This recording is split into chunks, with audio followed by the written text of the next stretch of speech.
Kadis Pertanian Kakak Felix Tekole yang kami hormati, Ketua PMI Kota Matiatuan dan jajarannya yang saya hormati, teman-teman Ansor, Bang Hos. Mungkin malam hari ini kita akan podcast terkait dengan ketahanan pangan di Kabupaten Lombok Tenggara. Hadir Pak Kadis, mungkin beliau akan menceritakan kondisi terkini ketahanan pangan di Kabupaten Lombok Tenggara. Terus gate-gate apa yang telah dilakukan oleh Dinas Pertanian nanti akan dipandu oleh host. Pada host saya persilakan mungkin langsung memandu acara kita. Baik Pak Kadis, selamat malam. Assalamualaikum warahmatullahi wabarakatuh. Salam sejahtera, shalom. Teman-teman yang mengikuti acara ini secara live FD. Nanti akan kita lanjutkan nanti upload di YouTube. Mohon maaf, kita bukan YouTube. Pak Kadis, saya terima kasih sudah hadir di sini. Sebuah penghargaan buat kami. Kami tahu dalam masa COVID ini sebenarnya banyak isu, banyak hal yang Bapak-Bapak Presiden bisa menyampaikan langsung kepada masyarakat. Metode yang biasa itu sudah tidak bisa dilaksanakan maksimal. Kami coba masuk ke situ dan ikut menyukseskan pemerintahan ini dengan cara kita mengundang Bapak untuk hadir di sini untuk berbicara beberapa hal terkait dengan mungkin korupsi yang selama ini hadir. Pak Kadis, saya mulai dengan sebuah cerita lucu. Jadi ada sepasang suami istri Ketua Ansor. Itu istrinya orang Sunda, suaminya orang Bule Barat. Waktu ketika anaknya lahir, bingung kasih nama. Yang mulai bilang ini harus kasih namanya agak barat-barat. Yang Sunda bilang ini harus kasih nama ada Sunda. Sunda itu kan ya biasa pengulangan Ahmad Karyawan, dia disukai di Dogol. Akhirnya sepakat. Waktu anak lahir akhirnya namanya sepakat, namanya Ice Jus, es jus. Ini hubungannya nanti dengan saya mulai dengan Perpres 63 2019 tentang kewajiban menggunakan bahasa Indonesia. Ya kira-kira di dalamnya itu nanti teman-teman carilah. Garis besar itu kan ada kewajiban menggunakan bahasa Indonesia yang baik dan benar dalam pidato, dalam produk usaha, kegiatan negara sampai kepada komunikasi ke masyarakat. Pertanyaan saya terkait dengan program pertanian Smart Farming 4.0 WEG Siam. Ini penamaan ini bisa dijelaskan Pak, apa yang terjadi ini Pak? Iya, langsung. Siap. Terima kasih rekan-rekan Ketua Ansor, Ketua PMI, KOS, dan Komisa.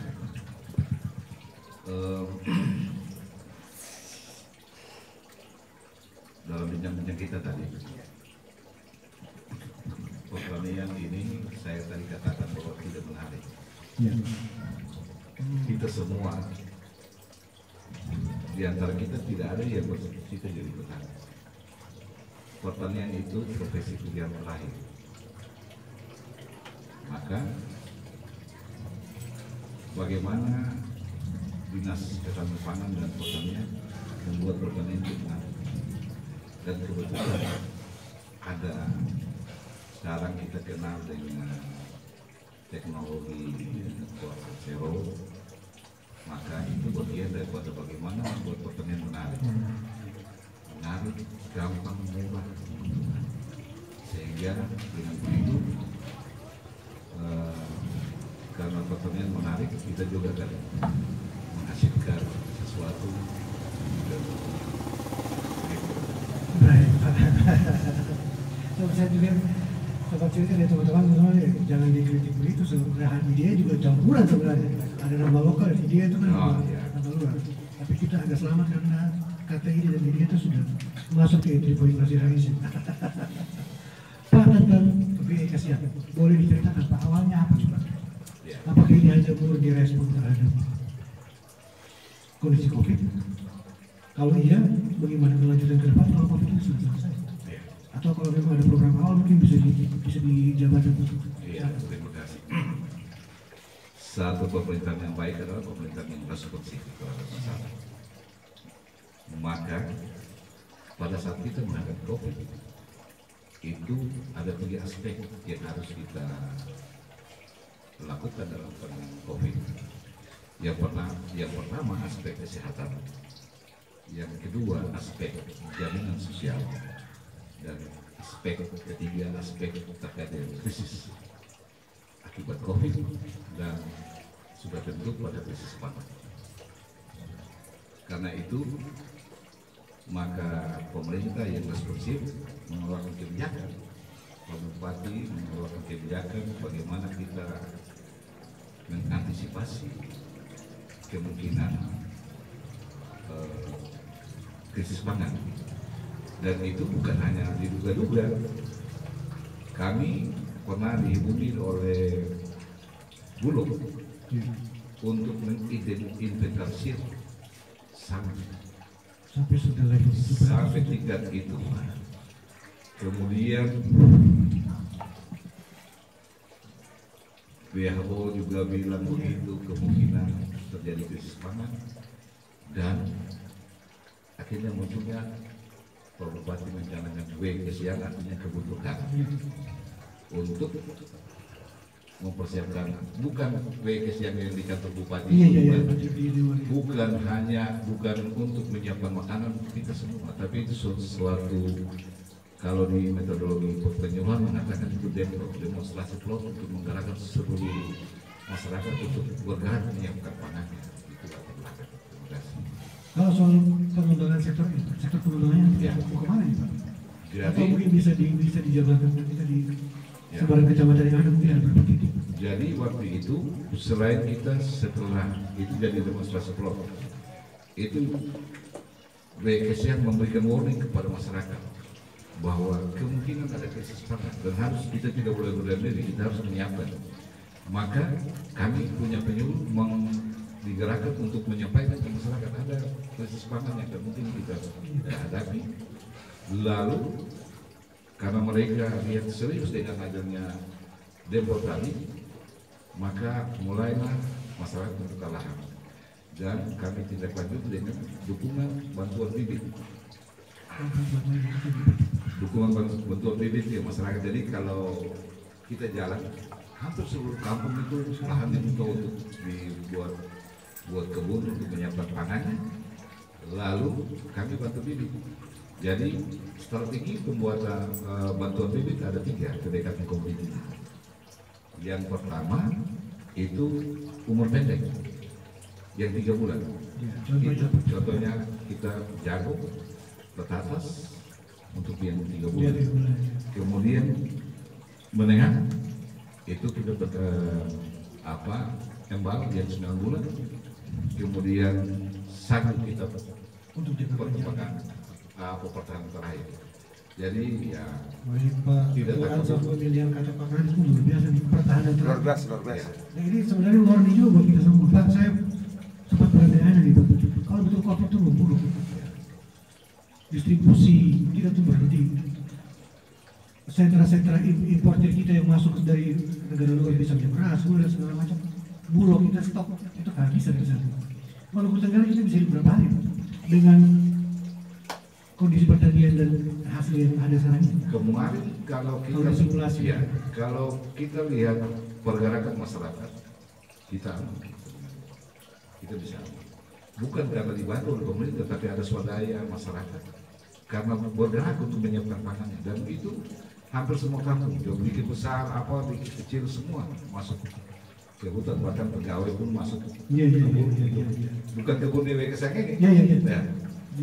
Semua orang waktu itu bukan panik ya, bukan, tapi memang mempersiapkan diri karena tidak mustahil pada saat itu kalau umpama terjadi krisis pangan ya. Dan kami selain strategi pendekatan komoditi tadi, kami juga memperhitungkan dampak kalau krisis pangan itu kemungkinan yang paling rawan adalah masalah urban. Ya. Maka apa yang kami lakukan adalah kami di lokasi WKS yang itu kami menggerakkan masyarakat urban di perkotaan, Pojang, Wabdek, Pukarina, Langgur tidak, Langgur sebagai pemilik petuanan punya. punya lahan, mereka tidak dilibatkan karena digerakkan ke lahannya, tapi yang tidak punya lahan kita gerakkan ke BKS yang di kantor bupati, dan itu hampir seluruhnya saudara mereka. Itu hanya bantuan bibit, dan sekarang mereka sudah buka di luar yang kita kerjakan. Pak, kalau yang tanaman yang seperti 3 bulan dan 6 bulan itu kan sudah mulai jalan. Sudah. Hasilnya itu Pak. Ya. Waktu dari kegiatannya hasil sudah mulai nampak. Jadi trennya mau kemana? Ya. Jadi Ke depan mau diapakan? ya. Semangatnya. Jadi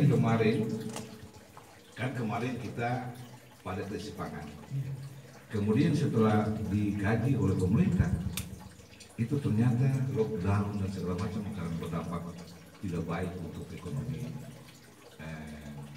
Indonesia, dan dibuat kebijakan baru yang namanya new normal. Iya, Dan ya lagi-lagi pemerintah daerah, Pak Bupati yang meresponsif. Lalu kami new normal berarti itu kan titik fokusnya pada pemulihan ekonomi. Maka apa yang kami lakukan? Mungkin ada yang bertanya begini, di kantor itu sudah macet? Tidak macet, karena itu lahan akan kita alihkan ke masyarakat. Masyarakat untuk mengelola lahan itu untuk dalam rangka pemulihan ekonomi, dan itu sudah mulai berjalan. Nah, kami target juga sederhana aja, kalau umpama satu KK yang terlibat situ dengan penghasilan 2,5 juta sampai 3 juta, ya seputar. Sudah di atas Ya, ya, ya. Kalau petani kita targetkan 6 juta per bulan. targetnya sampai 6 juta. Ya, jadi keberhasilan salah satu keberhasilan pertanian, jika petaninya menghasilkan pendapatan 6 juta per bulan, hampir sama dengan pertanian. Akhirnya dengan begitu pertanian menarik, bukan pekerjaannya. Iya, pilihan terakhir. Ya, Pak, saya mau di poin itu pilihan terakhir. Di beberapa tempat sektor unggulannya makanan-makanan lokal itu bisa jadi tren, bisa jadi naik, dan itu mengangkat indeks ketahanan pangan. Ya, ada penelitian, ada analisa yang bilang kalau itu dari kemasan. ya, Ada itu juga dari budaya. ya. Saya sedikit bukan riset namanya, apa namanya? Terlalu mahal riset. Kecil-kecil lumayan tuh.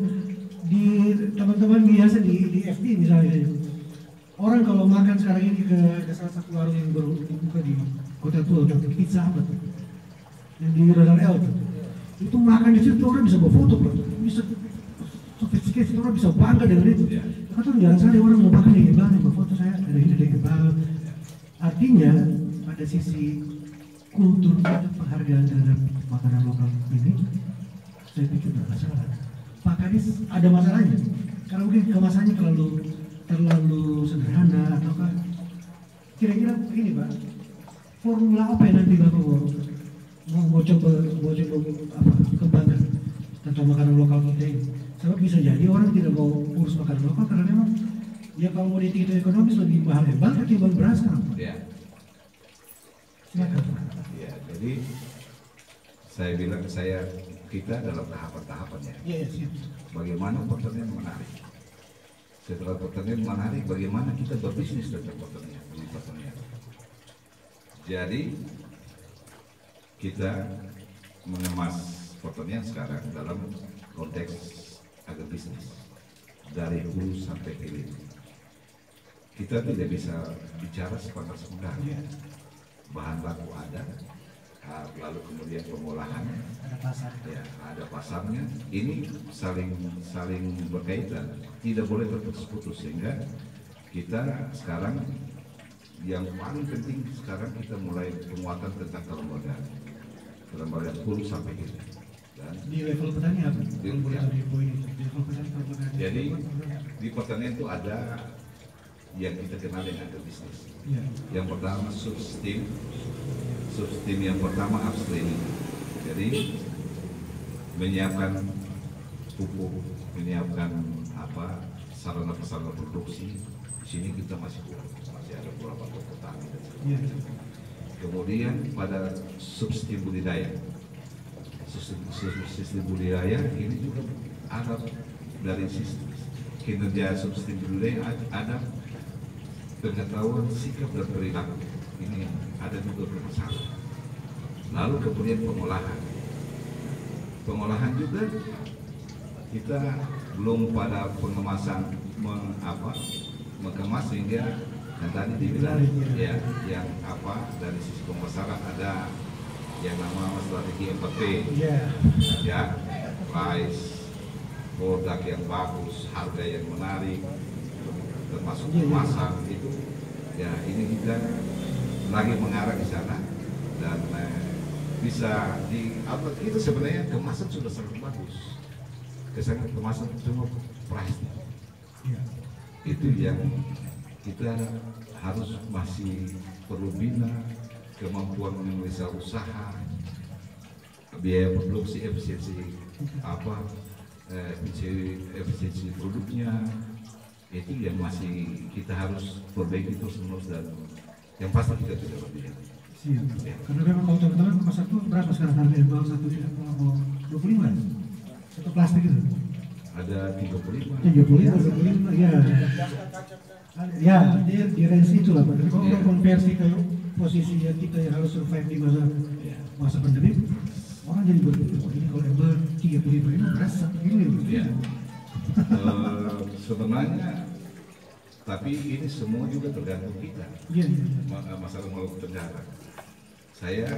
Contoh kami produksi minyak kelapa dan kualitasnya sangat bagus.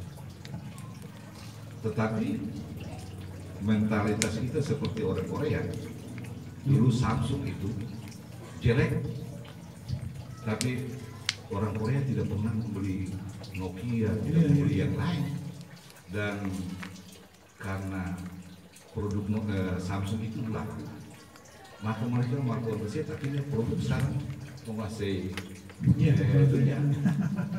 Kita punya produk minyak kelapa sangat bagus, kami bawa ke laboratorium, bawa ke kementerian, bagus. Tapi ya kita semua harus juga punya kecintaan untuk produk dalam lokal supaya kalau ada kekurangan bisa karena riset dan pengembangan ini kita unggul, produk kita unggul. Dan ini memang butuh kerja besar. Ya, kerja besar dan kebanggaan kita kepada daerah kita untuk mengembangkan apa yang kita punya. Dan lintas sektoral. Ya, saya mau soal ini. Dukungan DPR Pak, khusus tentang ini. Bagaimana kita tadi mengembangkan produk lokal? Sejauh apa? Kalau dukungan, ya pasti kita semua saling mendukung. Tapi terbangun dalam suatu sistem itu mungkin belum. Ya, sehingga ya mungkin ya asal terjadi. Pak Ketua Ansor, nah ini juga harus disuarakan ini Pak Ketua Ansor ya. Ya, siap. Ya, nantinya di DPR kita tidak lagi mungkin ada program-program yang berkelanjutan silakan tetap jalan. Yang sudah direncanakan penguatan seperti ini saya pikir harus disegerakan. Iya, saya coba berpikir lain. Atau mungkin swasta pun bagaimana? Ya, saya coba membangun petani kita itu petani yang bermental pemenang, tidak tergantung pada orang, cuma memang harus kita menciptakan iklim yang kondusif untuk mereka. Mereka bisa berproduksi sendiri, mereka bisa menciptakan kualitas produk yang baik. Persoalannya kita cinta produk lokal kita kan. Di Wapo mereka punya cinta mata yang cukup bagus. Di Holland minyak kelapa dan tisu yang bagus. Tapi saya coba kampanyekan tapi belum ada yang punya apa. Dan ya mungkin mudah-mudahan dengan malam ini dari BNI ya kita kampanyekan bahwa kita punya produk yang baik dan punya harapan ekonomi ke depan yang cukup baik sehingga kita coba mengkonsumsi produk lokal kita. Persoalannya hanya mungkin di P yang terakhir itu di price. Ya karena kalau di sisi hilirnya tetap ujung-ujungnya kemampuan beli masyarakat. Ya. Kalau mau peningkatan. Tidak juga, tidak semua produk. Iya. Tidak semua produk. Contoh minyak kelapa kita. Minyak kelapa kita itu memang harganya itu 35.000. Untuk kemasan berapa liter? Untuk 1 liter. Kalau minyak kelapa pabrikan itu 1 liter itu kalau misalnya 15 apa 20 ya? Ya berapa? 16-17. Tapi dari sisi ekonomis minyak kelapa pabrik itu 3 kali pakai saja. Ya, dipakai 3 kali terus kita tidak bisa pakai ulang. Kita punya 8 kali pakai. Sampai 8 kali. Sampai 8 kali. Berarti kalau ini hitungan dari ekonomis kita masih untung. Minyak kelapa ini yang Minyak kelapa, ya, yang goreng ini. Minyak goreng ini yang kita bisa, tadi saya lupa. Tidak sangka ada perkembangan seperti itu. Kemudian dari sisi kesehatan kita dari laboratorium sudah LDL-nya rendah sehingga kolesterolnya rendah dibandingkan dengan yang dan itu sudah saya informasikan ke banyak organisasi perempuan dan segala macam, tapi belum mungkin strategi promosinya masih kurang sehingga perlu perbaikan atau mungkin langka untuk didapat minyak. Ya, mungkin langka. Saya lihat terus di outlet kami ada terus. Itu. Ya, jadi termasuk orang yang terkesnya, tapi saya pikir ini kalau saya datang ke sini, saya pernah tahu ada barang ini. Artinya mungkin sosialisasi, edukasi atau mungkin teman-teman Ansor, PMI kasih tahu kita punya minyak goreng yang bagus. Siap. Ya mungkin dimulai dengan diskon ya, asal jangan jadi berada Bapak. Iya. Pak Kadis, ke depan tentang ini Pak, saya masih fokusnya di ketahanan pangan. Apa lagi yang mau dilakukan ke depannya? Ya. Ke depannya mau apa lagi yang mau dilakukan? Kita bicara ketahanan pangan, kita berpikir sederhana saja. Bagaimana daerah ini menghasilkan tidak tergantung dari luar. Yang pertama kita awal waktu kita mulai ini 2014. Ya, itu cabai hampir seluruh komoditi kita tergantung dari luar. Ya, maka kita harus bergerak supaya daerah ini menghasilkan tidak tergantung dari luar. Kita sudah, kalau soal cabai kita sudah, cabai rawit kita sudah mandiri, tidak tergantung dari luar, bahkan petani kita sudah kirim ke beberapa daerah. Kemudian cabai keriting kita lagi bangun, mudah-mudahan 2 tahun lagi ya kita sudah tidak tergantung dan bisa keluar. Lalu saya baru dengan teman-teman berdekat Maluku Tenggara menjadi sentra bawang di Maluku. Sentra bawang. Ya. Wah, luar biasa teman-teman ini. Support kita ini luar biasa. Ya, dan itu apa Pak? Tolong di breakdown sedikit kenapa bawang? Ya. Keunggulan teknis apa? Ya. Tanah kita. Yang pertama itu memang desa yang menghasilkan bawang itu memang dari dulu mereka sudah familiar. Mereka dari zaman dahulu nenek turun-temurun sudah menghasilkan bawang. Tinggal kita bagaimana membina untuk mereka berbisnis bawang. Mudah-mudahan itu bisa, walaupun tidak gampang, tapi saya yakin bisa. Tetapi kita sudah mulai bermental pebisnis. Ya, jadi sekarang pertanian harus fokus membina petani yang berbisnis, bukan hanya menanam saja. Ya. Pak Kadis, Pak itu atau sekaligus ini kan sebenarnya persoalan tadi yang price tadi. Ujung-ujung harus ada intervensi pemerintah. Ujung-ujungnya. Kalau mau harap masyarakat sadar, itu mungkin lama. Sistem borong seperti bulog atau borong. Ya kalau mungkin saya tahu kalau di Maluku Tenggara ada PUBD kasih, ya gitu. Tapi kalau kota itu kan punya dia punya apa mana di kawasan sana ya. Multi ada tuh jaga itu BUMD. Maluku Tenggara belum punya. Kira-kira ada tidak Pak rencana atau mungkin obrolan kecil-kecil yang kalau begini jalannya atau bikin BUMD itu supaya memang yang beli dulu. Iya. Pemda kan sudah buat badan usaha dan untuk pertanian tahun ini kemarin itu sudah dicanangkan oleh Kementerian Pertanian. Ada 3 kabupaten yang menjadi model korporasi tani. Salah satunya merupakan itu korporasi kelapa di Indonesia, model satu-satunya di Indonesia di Negara tahun 2022. Dan itu korporasi itu diharapkan mengkorporasi seluruh petani, baik di Kabupaten Tenggara, baik sudah jalan Pak. ini sudah mulai dibuat formatnya. Oh, Dilaksanakan di 2022. 2022. Ya, karena memang Informasi menarik ini sebenarnya. ya, jadi ya mohon dukungan juga. Iya. Apalagi Ketua Ansor Iya. yang dari Gemsa kita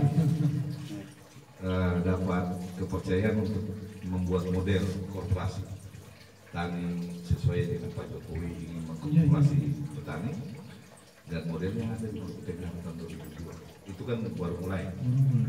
Kita baru korporasinya di Jawa Barat, baru 2 daerah. Tahun depan kita ada 3 daerah, itu termasuk korporasi tani kelapa yang bisa kita korporasikan petani kelapa. Jadi itu murni punya petani, Pemda hanya penyertaan modal atau ada dukungan modal awal dari pemerintah yang Jadi ya, pinjam hibah atau apa? jadi itu akan dilakukan secara menyeluruh. Kan saya bilang sistem agrobisnis. Jadi menggabungkan petani dari hulu sampai hilir. Jadi bukan kemungkinan itu ada rencana pembangunan industri terpadunya dari hulu sampai ke dari seluruh komponen kelapa diversifikasi produknya, mulai dari sagu menghasilkan kopi, terus menghasilkan untuk jok mobil itu semua. Mungkin bahan baku jok mobilnya, jok mobil tidak ini, tapi terus selalu ada asap cair, kemudian tepung kelapa, minyak ini, arang briket, lalu asap cair dan segala macam itu akan dilakukan Tahun depan ya Pak? tahun depan. Itu rencana Kementerian Pertanian di Maluku Utara. Terima kasih di informasi yang sangat menarik Pak Hadis. Makanya soal klasik petani di seluruh Indonesia bahkan di dunia, Ya, permodalan. ya, Petani itu tiap tahun bisa tanam, bisa hasil. Ada yang tadi Pak Kadis contohkan, ada yang bawang sudah bertahun-tahun. Ya mungkin 1 tahun orang bisa 20 juta, 30 juta. Tapi itu visible usahanya, tapi tidak bankable. Kalau kemarin orang bilang, wah ini usaha terjelas, itu saya bisa ukur. Kira-kira untuk sisi permodalan bantuan ke petani bagaimana? ya. Saya klarifikasi dulu ini istilah bantuan. Ya. Di petani kami tidak mengenal kata bantuan, dukungan. Dukungan sih. Artinya bila petani lakukan apa, pemerintah dukung apa. Kalau bantuan, ya akan bisa disalahartikan. Iya. Ketergantungan. Kalau bantuan menghasilkan ketergantungan, padahal harus kita menciptakan kemandirian. Sehingga istilah kami biasa tidak menggunakan istilah bantuan, tapi istilah dukungan. Kebetulan ini banyak teman-teman sudah setuju untuk tidak menggunakan kata bantuan. Lalu memang benar ada masalah permodalan, tapi bank sekarang di Maluku Tenggara cukup percaya petani Maluku Tenggara untuk keuntungan. Kami pernah di uji coba di ini bahwa membangun pertanian bukan tidak perlu, tapi ketergantungan pada APBD akan menghambat pembangunan pertanian. Maka petani diarahkan untuk bagaimana memanfaatkan seluruh sumber dana yang ada untuk mengatasi. Salah satunya kami perbankan, kemudian CSR-nya Bank Indonesia dan kita dipercaya CSR membantu petani kita, kemudian kredit pertanian. Di poin ini Pak, kita kan punya BPDM. BPDM ini kan penyertaan modal seluruh kabupaten kota di Jawa. Petani-petani yang tadi Bang bilang dapat dari situ. Termasuk dari BPDM. Saya sudah jajaki semua Bang. Tapi yang pasti kita sudah didukung oleh BRI. Oh, dari BRI. Ya, bagi di tahun 2018 itu bagaimana kita kembangkan sapi di Mastur. Ya, dan saya dengan kepala bank jalan ke Mastur dan kita tawarin ya harus berperilaku sebagai bisnis, sudah tidak lagi tergantung pada APBD, maka mereka diberikan kredit 150 juta. Dalam 2 tahun mereka selesai bayar dan bank tawarin kembali 500 juta. Sekarang kita lagi bangun pertanian model itu, ketergantungan kepada APBD sudah cara berpikir yang dulu. Jadi sekarang petani harus didorong untuk berbisnis. Ketergantungan modal ada di semua lembaga keuangan yang ada, bukan hanya bank, tapi mungkin ada kredit junior dan lain-lain. Pokoknya menggunakan seluruh sumber dana, kekuatan dana yang ada di sekitar kita. Baik, itu informasi yang menarik dan semangat yang sangat luar biasa untuk teman-teman dirian. Tapi ada satu persoalan lagi, Pak. Kalau permodalan itu sudah lepas dari APBD, lalu dibiayai oleh perbankan, ada pengembalian. Bagaimana kan manajemen resiko? Kita tahu di Bali misalnya, saya contoh di Bali, setiap petak sawah itu diasuransikan. Ada pikiran untuk itu, Pak, supaya kelihatan dia petani ini juga Pemda ambil cara betul ya, Pak. Untuk manajemen risiko ada tidak, Pak? Asuransi misalnya yang ini oleh Pemda misalnya. Memang ada fasilitas asuransi petani ada, tapi itu harus tadi mengkorporasikan petani, dilembagakan, kemudian dan kami sekarang lagi memantapkan kelembagaan sehingga proses kartu tani, proses asuransi tani itu bisa berjalan. Dan kita sudah punya mulai kartu tani, sudah saya dengar dari bank sudah ada, dan ini proses kayak itu karena memang asuransi tani penting untuk memberikan kepastian hasil kepada mereka. Sekali kalau teman-teman bisa marah-marah, bilang PNB itu susah kurus katong, suruh topi di bawah ya. Katong gagal panen loh, dan cilaka. Mohon maaf, ini mungkin saya coba pakai pikiran awal tentang hal ini, tapi luar biasa Pak, informasi malam ini banyak kita dapat. Mungkin ada hal lain Pak yang mau disampaikan tentang ke depan kita seperti apa, pengembangan wilayah sektor pertanian ini, masalah tanah mungkin Pak, lahan jadi persoalan tidak Pak? Untuk memang ke depan pasti ya, berarti harus ada kita punya kemampuan solusi konflik dan segala macam, tapi itu masih jauh ya. Memang harus antisipasi, tapi kita prioritaskan dulu. Jadi kami tetap bergerak untuk mencapai 4 tujuan besar. Target Dinas Pertanian harus ada untuk apa? Target besar. Pangan kita cukup dan kita mandiri, tidak tergantung. Kemudian yang kedua itu pendapatan kami targetkan petani harus 6 juta per bulan. Ya.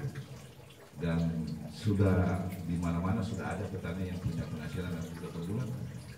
Kemudian penyerapan tenaga kerja dari yang tadi angkatan kerja 39.000 lebih tadi, itu ya betul-betul memang terserap bukan pengangguran tidak setara. Ya, lalu mungkin bisa terjadi itu pemerhatian kita harus bergerak mengarah ke situ dan tetap bertumbuh pada petani yang bermental berbisnis. Sudah tidak bisa petani bermental seperti yang lalu-lalu yang harus berbisnis. Clear ya Pak, jadi tidak ada revolving dari Pemda, tidak ada bantuan, tidak ada lagi Pak? Saya berusaha semaksimal mungkin untuk tidak ada. Jadi kita pikir nanti banyak orang nanti bakal serang Bapak lagi. Tidak, saya sudah lakukan lama untuk menciptakan ketidaktergantungan dari masyarakat. Dan masyarakat sudah mulai familiar dengan program Dinas Pertanian yang tidak tidak menggerakkan masyarakat ya. Ya, tapi mungkin itu Pak, catatan terakhir ya, resiko manajemen resikonya itu. Ya. Kita tidak mungkin melepaskan masyarakat itu sendiri Ya. berjalan tanpa kehadiran negara dalam hal ini juga Ya. tidak. Sudah tentu negara tetap ada, pemerintah tetap ada dalam pembinaan, memfasilitasi. Ya. Pak, pertanyaan terakhir, Pak. Penyuluh, Ya. soal penyuluh. Di beberapa tempat kajian-kajian IPB misalnya atau beberapa kampus-kampus besar itu, penyuluh itu sebaiknya itu dia profesi di luar ASN. Disiapkan tapi bukan masuk ke dalam bagian dari ASN. Sebab kalau di ASN biasanya penyuluhnya sudah siap, besok naik jabatan, promosi pindah cepat. Ya. Jadi penyuluhnya hilang lagi. Fungsi penyuluhnya dia hilang lagi. Jumlahnya mungkin sama, tapi orangnya mungkin orang baru atau yang orang sudah siap dipindahkan ke dinas lain, ke tempat lain. Kira-kira untuk tentang pendapat itu gimana? Mungkin saya berbeda ya, karena penyuluh ini kan berfungsi sebagai jembatan informasi Antara dari penghasil teknologi pada masyarakat. Memang sebagai insan pertanian, seharusnya penyuluh ini dikelola dalam institusi tersendiri, bukan dia tetap ASN, tapi dalam lembaganya, lembaga tersendiri yang punya manajemen tersendiri sehingga tidak dibawa dinas pertanian. Memang satu kerugian yang mungkin dipertimbangkan untuk bisa sinergi dalam di lapangan, tapi saya pikir kalau sekarang ini fasilitas mereka sangat masih sangat minim sekali. Jumlah sekarang berapa? Kita punya penyuluh itu sekitar 32,